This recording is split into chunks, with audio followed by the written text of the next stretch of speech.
Holidays can be a joyful time of year filled with family and friends, but for some, what is billed as the happiest season of all brings feelings of sadness or stress. And due to the pandemic, millions of people are dealing with the loss of a loved one or joblessness.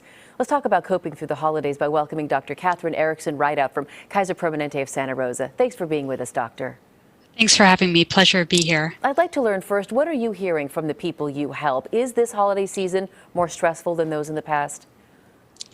I think that a lot of people who are seeking mental help at this time may have underlying mental health disorders, and certainly the stress of both the pandemic and then the holiday season can worsen some of their underlying symptoms. And I think it's wonderful when individuals reach out.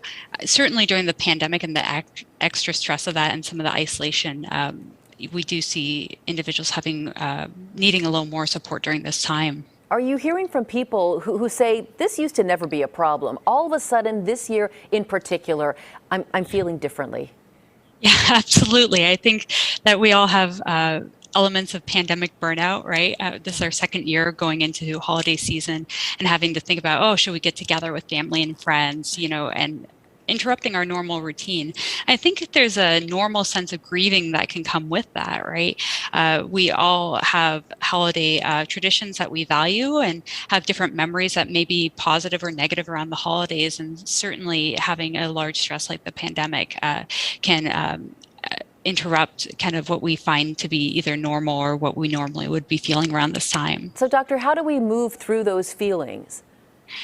Yeah, absolutely. So just to remind individuals, when we're talking about holiday blues, about 64% of individuals report having some form of holiday blues around the season. So it's really a normal feeling to have, and to accept those feelings is okay.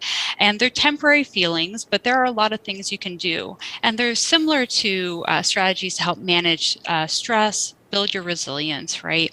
So remembering to take care of yourself, having a normal routine, making sure you're getting enough sleep, managing what you eat and how much alcohol you consume during the holidays, and then just engaging in enjoyable activities for self-help, exercise, making sure you're eating regularly, engaging in a sense of gratitude and awe.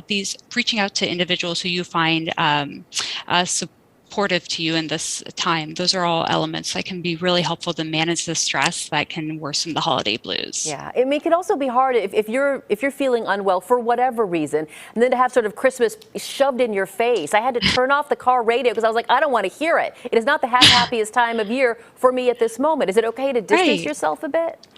Absolutely. I think any strategy an individual needs to take in order to manage those emotions and accept those emotions that, this is unprecedented times that we're going through.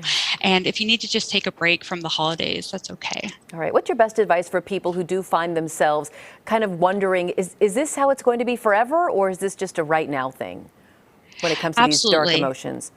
So I think that's the difference between the holiday blues and things like major depressive disorder or generalized anxiety disorder, right? So holiday blues are really due to temporary exposures. They might resolve once the holidays are better. Really, when you need to seek out mental health help is when these feelings persist. You notice that when you're trying these different at-home strategies, nothing seems to be helping the symptoms, and really that your functioning is changing, right? So you're not able to go work, or you're not able to engage in activities like you normally do. You might not be able to get out of bed. So those are times to reach out to mental health professionals. But there are a lot of things you can do at home. Resources I really like are the National Alliance on Mental Illness, findyourwords.org. They talk about a lot of different strategies individuals can undertake to manage stress and anxiety. And those are some, and we have a number of apps that are available to Kaiser Permanente members. There are also free trials available to many individuals, things like Calm or My Strength. So those are all really good strategies to try. All right, Dr. Erickson-Ridout, you've helped a lot of people here, and it's a good thing that we're just even talking about it. So absolutely. I appreciate your joining me, and happy holidays. Happy holidays. Thank you.